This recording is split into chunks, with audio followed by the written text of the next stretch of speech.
The Legend of Zelda Collector's Edition, not to be confused with the Gamecube version of Ocarina of Time, that was a pre-order bonus for Wind Waker and includes Master Quest, was available through various promotions involving mailing proofs of purchase to Nintendo, Club Nintendo, and came bundled with certain Gamecube consoles starting in November 2003.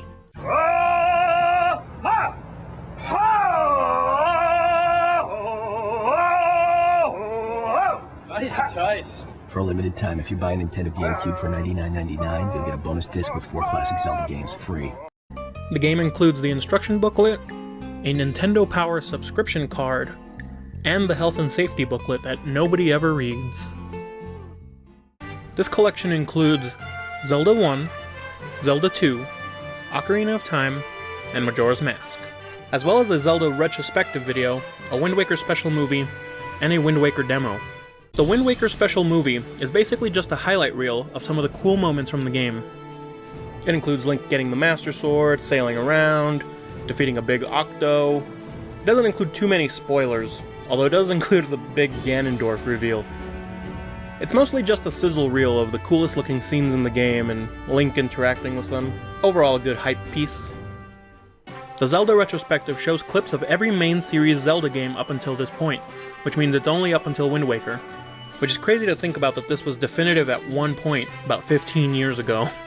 There have been so many Zelda games released since then. It's a good nostalgia piece and overall a good tribute to the history of the Zelda series. Now there's a console game that was in that retrospective that you might have noticed is not on this collection, and that's A Link to the Past, because the Game Boy Advance version had just been released, so why give it away for free on a compilation disc, right? However, Nintendo did point out that using the Game Boy player, one could play all main series Zelda games on the GameCube, with A Link to the Past, Link's Awakening, and the Oracle games being played through the Game Boy player on the GameCube. But let's jump into the games. Let's start where it all began, with Zelda 1. So this seems to just be a ROM of the game running in an NES emulator that's on the disc, and because of this, there is way less flicker than the original NES version. However, it's weird to use the analog stick to play this, and the GameCube D-pad is not the greatest, let's be honest. I think maybe that hoary SNES GameCube pad might work well for this type of game, however I don't have one, sadly. Let's move on to Zelda 2. This is the weird one, the black sheep of the Zelda family. This runs in the same NES emulator, and it's still weird to use the stick. I'm already bad at this game, and trying to control it with the stick makes it way harder.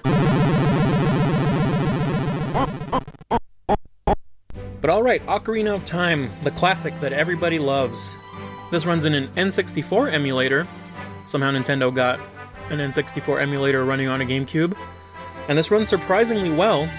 One of the changes made to this game, which I for some reason really enjoy, is the fact that they changed the color of the buttons up on the heads-up display to match the color of the GameCube controller buttons. Just a little touch there that probably wasn't necessary, but I tend to enjoy. Some of the controls have been mapped a little differently because obviously the GameCube controller doesn't have the C buttons, so you can either use the C stick to do left, right, and down, or you can use the X, Y, Z buttons.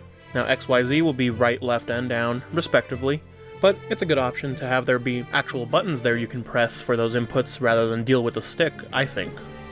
The emulator has some problems with pausing. The way the game works is it takes a screenshot of what your screen looks like when you pause, and it saves it to memory to overlay the menu over it, and emulators tend to have issues with that, so the game will partially freeze when you pause, but your game is not crashing, don't worry. Next we have Majora's Mask, spooky as always.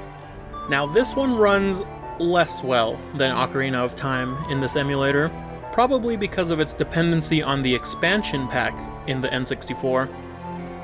When you boot up the game, it tells you that there are audio problems in this version.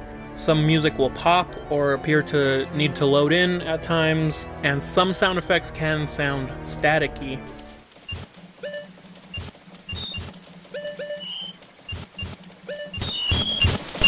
The game runs at less than the 20 FPS that it runs at on the N64, and I've seen a lot of people online complaining about saving issues with this game, either saves being deleted or corrupted, or the game just failing to save at all. But apart from these issues, it's the same old Majora's Mask, You get ambushed in the woods, Skull Kid takes your horse, you chase him, he transforms you, the Happy Mask Salesman says, hey, I can help, and you have to find a way to stop him, all before...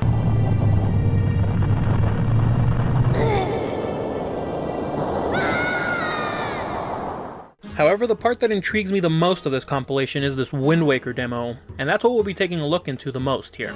The demo is timed for 20 minutes, and it's split into 3 save files. Now the first save file is Dungeon, but it's the last in story order, so we'll go ahead and start with Stealth, which is our first visit to Forsaken Fortress. We've lost our sword and we have to be stealthy to recover our sword. It plays out just like in the game. We climb our way up and get our sword, and we try to save our sister. Now we can actually finish the Forsaken Fortress and continue to Windfall Island until the timer runs out. We can get the sale if we have the rupees, we can free Tingle and get his Tingle Tuner, we can get the Picto Box, you can play hide and seek with the killer bees, we're free to explore until the time runs out, at which point you're kicked back to the main menu. The next save file is Island, which has you exploring Windfall Island. You've already got the sale, but again, you can free Tingle and get his Tingle Tuner, you can get the Picto Box, you can play hide and seek with the killer bees, and again you're free to explore until the timer runs out. Now since you have the sail, you're free to sail away, and you can explore Pawprint Isle, and you can even sail all the way to Dragon Roost Island. Here you can get the Wind Waker, you can learn the Wind's Requiem, you can go inside and talk to the Rito, get the father's letter from Medley, give Kamali the letter, meet Medley at Dragon Roost Cavern, and go inside the dungeon.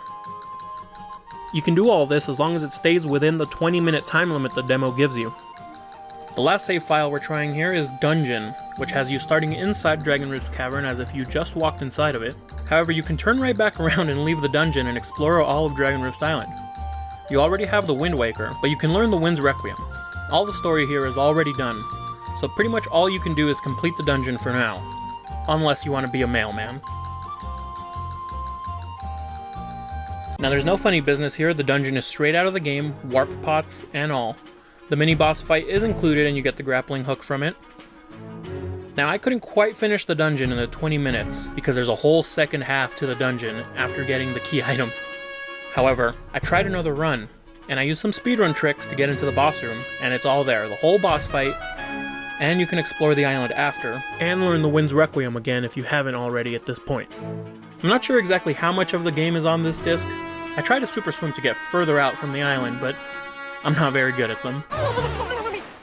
So would I recommend you pick up this collection? Well, all these games have been ported to other consoles, with Zelda 1 and 2 on the GBA, and Ocarina of Time and Majora's Mask on the 3DS. These original versions of the games are also available on Nintendo's Virtual Console service, meaning there are other more convenient ways to pick up these games. So I'd have to say, unless you're a Zelda nut looking for the last piece of their Zelda collection, skip it.